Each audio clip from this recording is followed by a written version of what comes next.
আমি পদ্মজা, পর্ব ২৪। লেখক ইলমা বেহেরোজ। বারান্দার গ্রিলে হাত রেখে আকাশের দিকে তাকিয়ে আছে পদ্মজা। তার পরনে শাড়ি রয়ে গেছে। আকাশের বুকে থালার মতো একখানা চাঁদ। চাঁদের আলোয় চারিদিক ঝিকমিক করছে। চারপাশ থেকে ভেসে আসছে ঝিঝি পোকার ডাক। খুব সুন্দর দৃশ্য। পদ্ম? পদ্মজা কেঁপে উঠে পেছনে ফিরে তাকালো। মোর্শেদকে দেখতে পেয়ে গোপনে হাত ছাড়ল। মোর্শেদ বলেন, তোর মা কি আর উঠে নাই? না আব্বা। মোর্শেদ চিন্তিত ভঙ্গিতে কিছু ভাবলেন, তারপর বলেন, তুই হজাক কেন? যা, ঘরে গিয়ে ঘুমা, আমি ঘাটে যাইতাছি। আচ্ছা আব্বা। মোর্শেদের যাওয়া পানে পদ্মজা তাকিয়ে রইল। সে কি যেন ভাবছে, কিন্তু কি ভাবছে ধরতে পারছে না। কুকুরের ঘেউ ঘেউ ডাকে উদাসীনতা কেটে গেল। শাড়ির আঁচল টেনে সাবধানে হেঁটে সদর ঘরে ঢুকল। সদর ঘরে পাটি বিছিয়ে দূর দূরান্তের থেকে আসা আত্মীয় স্বজন ঘুমাচ্ছে। তাদের ডিঙিয়ে পদ্মজা হেমলতার ঘরে আসে। হেমলতা ঘুমাচ্ছে বেঘোরে।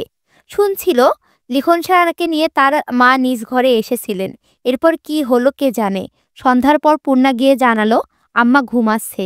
হেমলতা কখনো সন্ধ্যায় সময় ঘুমান না, তাই পদ্মজা ঘুমটা টেনে হেমলতার ঘরে ছুটে আসে। হেমলতাকে এত শান্তিতে ঘুমাতে কখনো দেখেনি পদ্মজা, তাই আর ডাকেনি। কেউ ডাকতে আসলে তাড়িয়ে দিচ্ছে। ঘুমাচ্ছে যখন ঘুমাক না। এখন মধ্যরাত।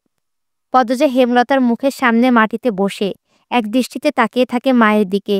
গলা কাঁপছে তার। শ্বশুরবাড়ি কিভাবে থাকবে সে? মাকে ছাড়া দুদিন থাকতে গিয়ে এত বড় ঝড় বয়ে গেল, আর এখন সারা জীবনের জন্য মায়ের ছায়া ছেড়ে দিতে হবে। এই মুখটা না দেখলে তার দিন কাটে না। এই মানুষটার আদুরে শাসন ছাড়া তার দিন সম্পূর্ণ হয় না। পদ্মজা বিছানায় মাথা ঢুকিয়ে ফুঁপিয়ে উঠল। অস্পষ্ট করে ডাকল, আম্মা। সঙ্গে সঙ্গে হেমলতা চোখ খুলেন। পদ্মজা খেয়াল করল না, সে কাঁদতে কাঁদতে চাপা স্বরে বলছে, তোমাকে ছাড়া কেমনে থাকবো আম্মা? বিয়ে করাটা কি খুব জরুরি ছিল? ছিল। পদ্মজা চমকে উঠে মাথা তুলল।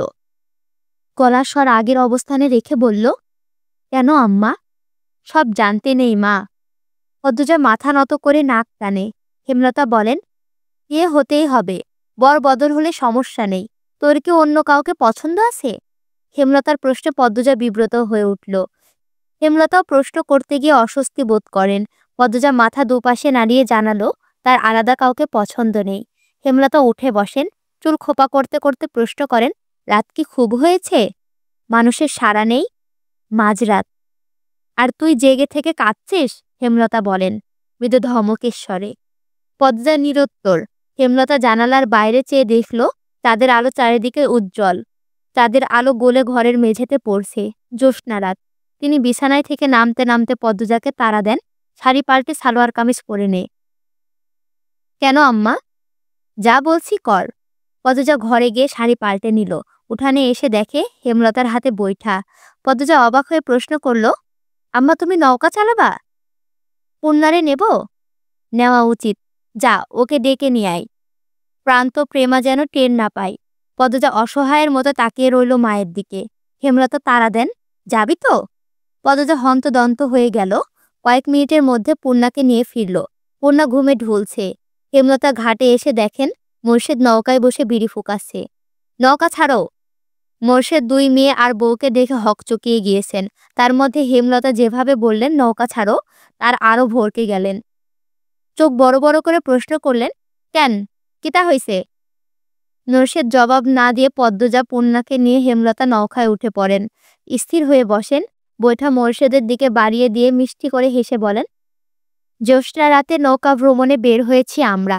তুমি এখন আমাদের মাঝি। হেমলতা থামেন, এরপর আঞ্চলিক ভাষায় বলেন, লও মাঝি, বৈঠা লও। ছাড়ো তোমার নৌকা। যত শিখি চাইবা তুমি ততই পাইবা। একসাথে চারটা দুঃখী মানুষ হেসে ওঠে। মোর্শেদ বৈঠা হাতে নিয়ে নৌকা ছাড়েন। হুট করেই যেন অনুভব করছে যুবককালের রক্ত টকবক করছে। এই তো তার সংসার, এই তো তার আনন্দ। রাতে নির্মল বাতাস, মাদিনী নদীর স্বচ্ছ জলে চাঁদের প্রতিচ্ছবি, কচুরি পানারা ভেসে যাচ্ছে। সবকিছু সুন্দর, মুগ্ধকর। পূর্ণার বুকের ভারটা খুব হালকা লাগছে। পদ্মজা প্রাণ ভরে নিঃশ্বাস নেয়। রগে রগে শান্তি ঢুকে পড়ে। আল্লাহ তাআলা যেন প্রকৃতির সৌন্দর্যে যে কোনো দুঃখী মানুষকে সুখী অনুভব করানোর মন্ত্র ঢেলে দিয়েছেন। মোর্শেদ নাকি গো? হিন্দু পাড়া থেকে কেউ একজন চেঁচিয়ে ডাকলো। মোর্শেদ এক হাত তুলে জবাব দিলেন, দাদা আমি। রাইতের বেলা যাইতাছ কই? মেয়ে বউ লইয়া জ্যোৎস্না পোহাইতে বাহির হইছি দাদা। তোমারই দিন মিয়া। মোর্শেদ আর কিছু বললেন না, হাসলেন। পাশ থেকে আর কারো কথা শোনা গেল না। নৌকা আটপাড়া ছেড়ে হাওরে ঢুকে পড়েছে। শাসা করে বাতাস বইছে, গায়ের কাপড় উঠছে। হেমলতা দুই মেয়ের মাঝে এসে বসেন। তিনি চাদর নিয়ে এসেছেন। দুই মেয়েকে দু হাতে জড়িয়ে ধরে চাদর দিয়ে ঢেকে নেন। তা সে চাদর উড়ে আরো আওয়াজ তুলছে। চাঁদটা একদম মাথার ওপর, তাদের সাথে সাথে ঘুরছে। মোর্শেদ মনের সুখে গান ধরেন। লোকে বলে, বলে রে ঘর বাড়ি ভালা নাই আমার। কি ঘর বানাইমু আমি, কি ঘর বানাইমু আমি শূন্যেরও মাঝার। লোকে বলে, বলে রে ঘর বাড়ি ভালা নাই আমার। ভালা কইরা ঘর বানায়া কয়দিন থাকুমার, আমি কয়দিন থাকুমার। আয়না দিয়া চাইয়া দেখি, আয়না দিয়া চাইয়া দেখি পাকনা চুল আমার। লোকে বলে, বলে রে ঘর বাড়ি ভালা নাই আমার। লোকে বলে, বলে রে ঘর বাড়ি ভালা নাই আমার। আমি কিন্তু আসলে গান গাইতে পারি না। আমি চাচ্ছিলাম গল্পটা আপনাদের কাছে এমনভাবে প্রেজেন্ট করতে, যেন আপনারা শোনার সাথে সাথে মনে হয় চোখের সামনে দৃশ্যটা ঘটছে। সেই জন্যই আমি ক্ষুদ্র চেষ্টা করেছি। জানি শুনতে খুবই খারাপ লাগছে গানটা। তবে আপনারা কিছু মনে করবেন না। গল্পে ফিরি। পাকনা চুল আমার বলতে পূর্ণা ফিক করে হেসে ফেলল। পদ্মজাকে ফিসফিসিয়ে বলল, আব্বা বোধহয় এখনো জোয়ান থাকতে চাই। পদ্মজা হেসে চাপা স্বরে বলল, চুপ থাক, আব্বা কি সুন্দর গাই। মুর্শিদ গেয়ে যাচ্ছেন, এ ভাবিয়া হাসন রাজা হাইরে, ঘর দুয়ার না বাঁধে কোথায় নিয়া রাখিব আল্লাই, কোথায় নিয়া রাখিব আল্লাই। তাই ভাবিয়া কান্দে, লোকে বলে, বলে রে ঘর বাড়ি ভালা নাই আমার। জানতো যদি হাসন রাজা হাইরে, বাঁচব কদিন বানাই তো দালান কোঠা, রঙিন করিয়া লোকে বলে, বলে রে ঘর বাড়ি ভালা নাই আমার।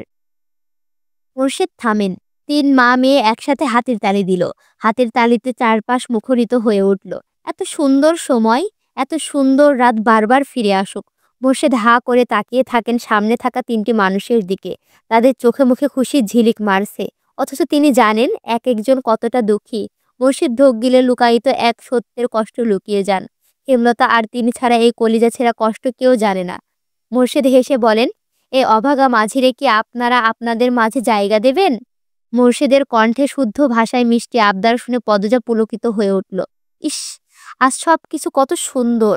পূর্ণা বলে, দেব, এক সত্ত্বে, নৌকা চালানোর বিনিময়ে শিখে যদি না নেন। মুর্শিদ মেয়ের রসিকতা দেখে হা হা করে হাসেন। সেই হাসি বারবার প্রতিধ্বনি হয়ে ফিরে আসে কানে। তিনি বৈঠায় রেখে এগিয়ে আসেন, হেমলতার সামনে বসেন। নৌকা নিজের মতো যেদিকে ইচ্ছে ছুটে চলেছে। মুর্শিদ হেমলতাকে বলে, দুইটা শরীরে খালি তুমি ধইরা রাখবা, ছাড়ো এবার। আয় রে, তোরা আমার ধারে আয় ব। পদ্মজা অবাক হয়ে মায়ের দিকে তাকাই। হেমলতা যেতে বলেন। পদ্মজা মোর্শেদের ডান পাশে বসে আর পূর্ণা বাম পাশে। মোর্শেদ পূর্ণাকে এক হাতে, পদ্মজাকে আরেক হাতে জড়িয়ে ধরে হু হু করে কেঁদে ওঠেন। অপরাধী কণ্ঠে বলেন, আমি বাপ হইয়াও পারি নাই আমার শরীরে বেইজ্জতির হাত থেকে রক্ষা করতে। আমারে মাপ কইরা দিস তোরা। মোর্শেদ কখনো এত আদর করে পদ্মজাকে জড়িয়ে ধরেননি। এই প্রথম ধরেছেন, আবার কাঁদছেন। পদ্মজার কোমল নরম মন ব্যথিত হয়ে চোখ বেয়ে জল রূপে বেরিয়ে আসে। হেমলতা মোর্শেদের পায়ের কাছে বসেন।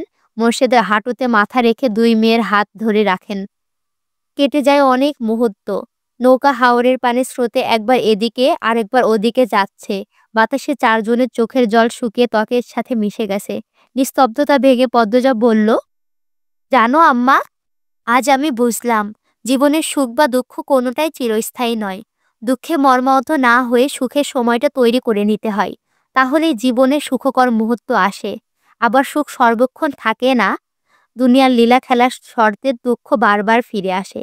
হেমলতা পদ্মজার দিকে না তাকিয়ে পদ্মজার ডান হাতে চুমু দেন। চারটা অর্ধেক হয়ে এসেছে, খুব তাড়াতাড়ি আকাশে মিলে যাবে।